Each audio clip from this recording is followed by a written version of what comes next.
UPI ট্রানজাকশনের ক্ষেত্রে আজকে নতুন ভিডিও নিয়ে এসেছি। যারা ভুল করে অন্য অ্যাকাউন্টে ইউপিআই ট্রানজাকশন করে ফেলেছেন তাদের জন্য এই ভিডিওতে থাকছে নতুন আপডেট। তাই পুরো ভিডিওটি দেখুন, স্কিপ করবেন না। আপনার কাছের বন্ধুদেরকে ভিডিওটি শেয়ার করে দিন যাতে তারাও বিষয়টি জানতে পারে এবং সতর্ক থাকতে পারে।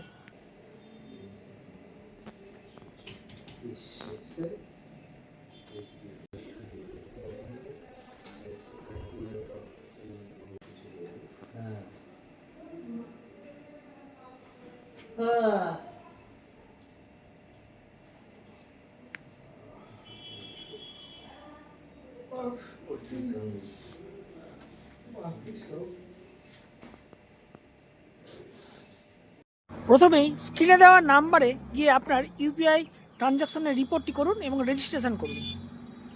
এরপরে আপনি আপনার ব্যাংকে একটি অ্যাপ্লিকেশন করুন ট্রানজাকশন ডিটেলস জানিয়ে। পারলে আপনার ইউপিআই ট্রানজাকশনের ডিটেলসটি এর সঙ্গে অ্যাটাচ করে দেবেন।